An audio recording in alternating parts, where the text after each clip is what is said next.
Bom dia, crianças! Hoje, sexta-feira, dia 16 de julho, é o nosso último dia deste bimestre, né? E aí nós vamos ficar 15 dias, 2 semanas em férias, certo? Então hoje é o último dia de aula, retornaremos no dia 3 de agosto, certo? Então vocês vão ter aí 2 semanas para descansar, né? A professora não vai mandar nada nessas 2 semanas, porque estaremos todos de férias, tá? Mas hoje ainda temos atividade, não é mesmo?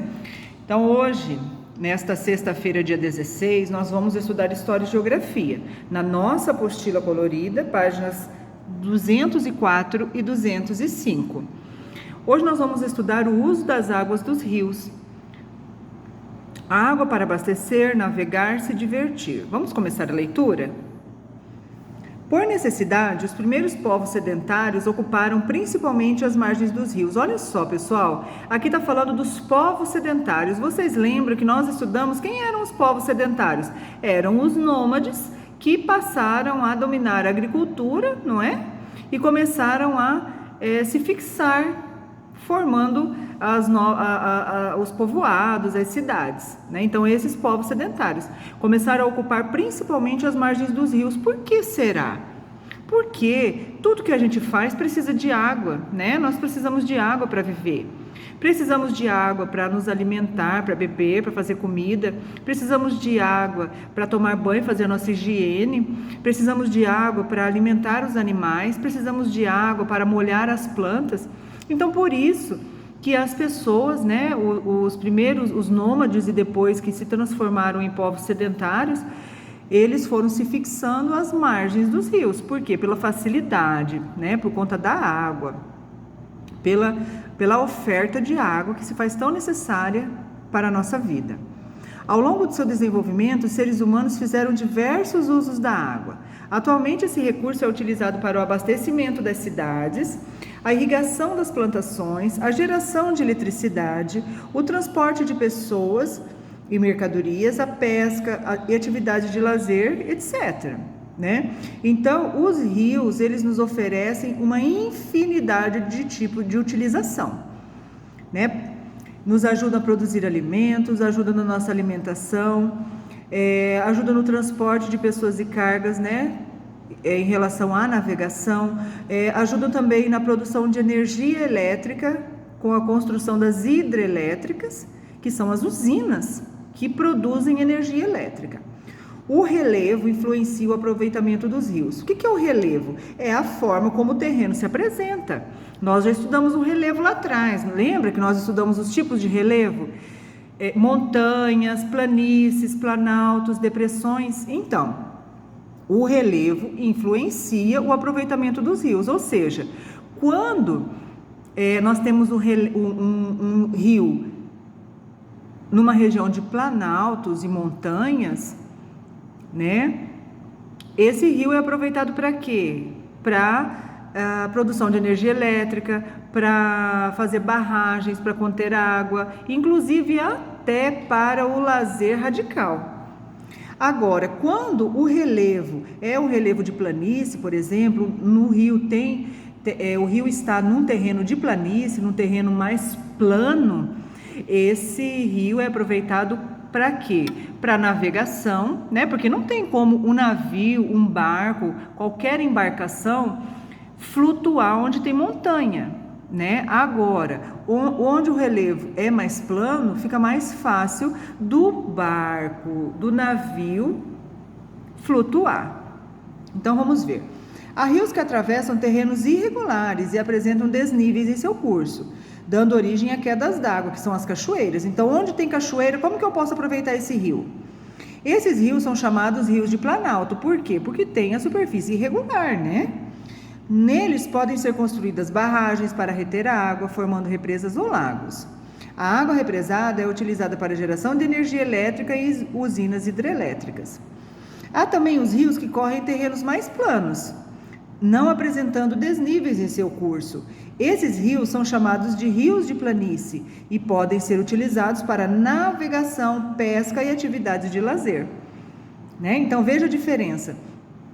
Onde tem cachoeiras, a gente aproveita para fazer represas, para produzir energia elétrica. Onde não tem, onde é mais plano, é utilizado para navegação, pesca e atividades de lazer.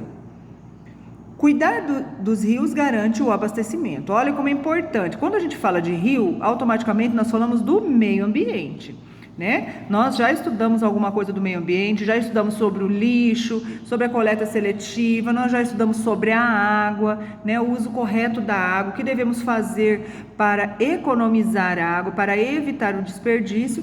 Agora nós vamos falar aqui sobre os rios.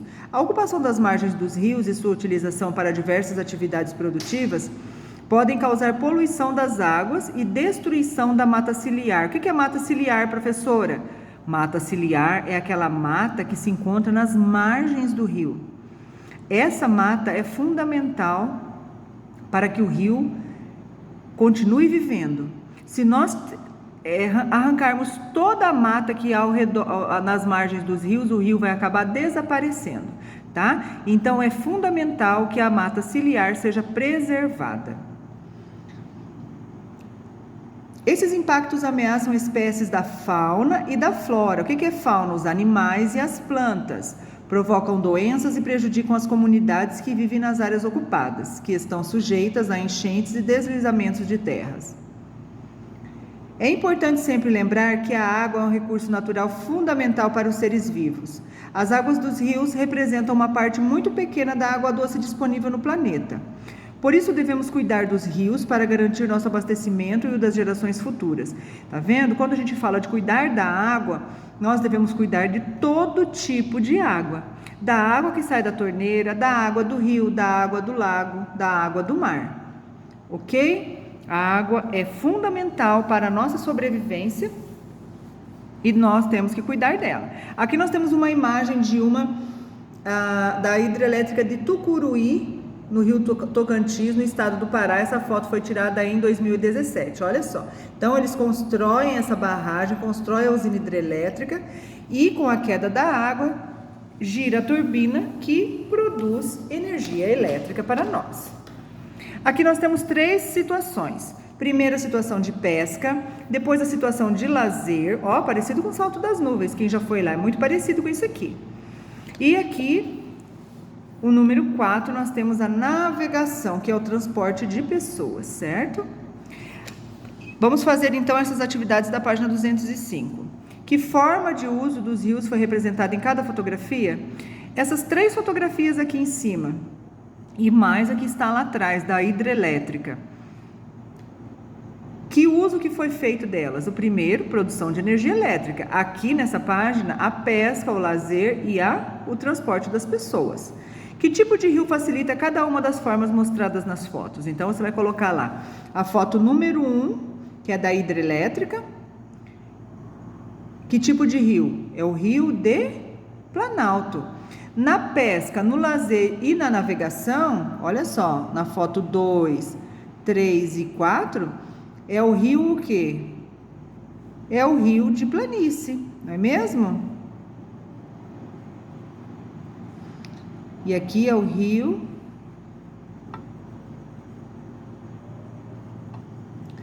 de Planalto. Número 3. Como são aproveitados os rios do lugar onde você mora? Você conhece algum rio aqui perto de onde você mora? É aproveitado para quê? Para lazer, para produzir energia elétrica, para pesca, para navegação, certo? E que impactos causam nas atividades neles realizadas? Tem algum impacto? Que tipo de impacto, professora? Por exemplo, no caso do lazer, as pessoas vêm, têm o seu dia, aproveitam o seu dia, se divertem bastante. Que tipo de impacto isso aqui pode ter? As pessoas podem deixar lixo para trás, né? Isso é um impacto ambiental. Então, por isso que todos nós devemos ter a consciência de cada um ser responsável pelo lixo que produz e nunca jamais depositar esse lixo na natureza, certo? Pessoal, por hoje é só. Tenhamos todos um ótimo final de semana, tenhamos todos umas ótimas férias. É pouco, 15 dias, mas é suficiente para descansarmos, tá bom? Voltaremos então no dia 3 de agosto, certo? A professora vai mandando os avisos no grupo. Beijinho no coração de vocês, fiquem com Deus, se cuidem porque o coronavírus ainda está aí, tá? Fiquem com Deus.